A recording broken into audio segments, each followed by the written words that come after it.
احنا الآن في ووكينج مسجد ووكينج ماسك، وهذا أول مسجد بني هنا في بريطانيا، وسنتكلم مع المسؤول هناك ويشرح لنا التاريخ. وعندنا كذلك ريفرند ريتشارد كوك، وهو من جيران المسجد، لهم كنيسة بجنب المسجد، فإن شاء الله يشاركنا في الحوار. وعندنا كذلك مرة أخرى الدكتور عبد الحكيم مراد من جامعة كامبريدج، فإن شاء الله سيكون حوار حديث ثري إن شاء الله بإذن الله. وسنمشي ونزور المسجد، ندخل المسجد إن شاء الله. There are Christian churches all over the place. There's one just across the road there, and many Christians are fearful of how to understand Muslims, and so we've worked hard to try to get Christians and Muslims to meet each other almost on any pretext. So a meal, a meeting, a discussion, visits to the mosque. Because it's the first purpose-built mosque in Britain, many Christian people want to come and see here, and we've had sometimes 100, 200 people come to see the mosque and have Islam explained by some of the brothers or sisters here. Great. And so, what year was it built? It was built in 1889, and it was first all the way until 1889. Yeah, wow. Yeah, first purpose-built mosque in this country. And there were one or two mosques in seaports, but they were mostly house mosques in Liverpool or Cardiff, apparently. Was that a result of the Tolerance Acts that you were telling us about last night?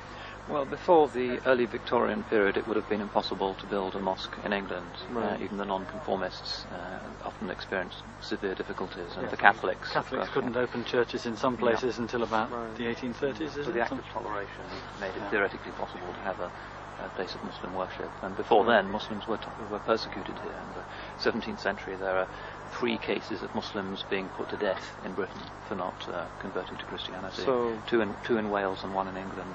Queen Elizabeth I had a treaty with the Turkish Sultan, because so it was the Protestants and the Muslims against Catholic Europe. Right.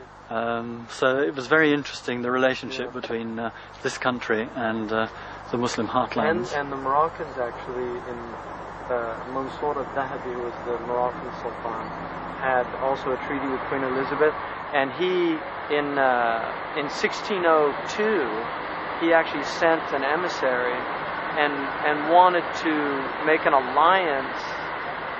He sent an emissary and wanted to make an alliance with Queen Elizabeth to actually take over America from the Spanish, so that the Muslims and the English could rule together. And he died in 1603, so nothing came of it. Right. What is the relationship right now between Muslims and Christians here? Well, I mean, we have lots of churches, none of them as, in a sense, as large a community as the community here.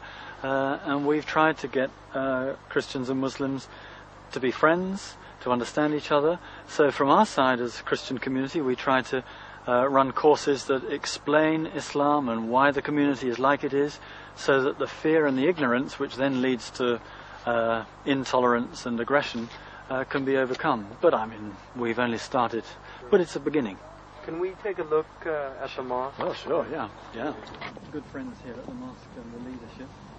What's always extraordinary to me is that because I left Christianity and became a Muslim, like Dr. Abdul Hakim, I never felt that I was abandoning Jesus. No, sure.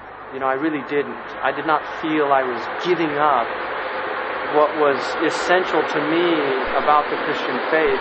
I felt, in a sense, I was enhancing, really, my Christianity by accepting another dispensation.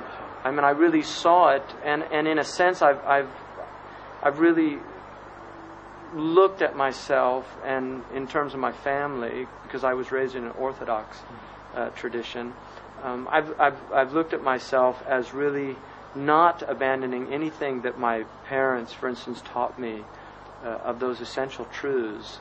But I, in a sense, adopted a Unitarian branch of Christianity, which Islam is simply an extension of that, because I think the Muslims have always seen Jesus. We love him. We all love him. Sure. Yeah, that's the tragedy of the myth of the clash of civilizations, that the two stories can't overlap.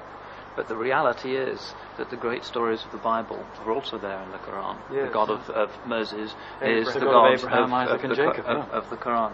There are no two religions that are more closely interlocking.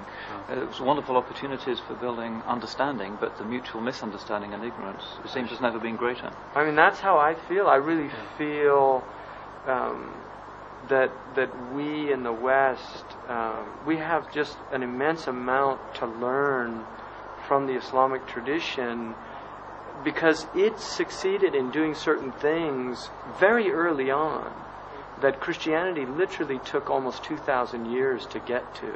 I mean, the fact that this mosque was built in 1889, and that there were Muslims in the 17th century being killed for their faith, and Catholics persecuted in the 19th century for their faith, and yet in the Muslim world we have Christians visiting the mosque in the lifetime of the Prophet ﷺ, when the Christians came and actually came into the mosque, and in one narration he allowed them to pray in the mosque. And then we know also that Umar ibn al-Khattab, when he went to the church in Jerusalem and refused to pray in it.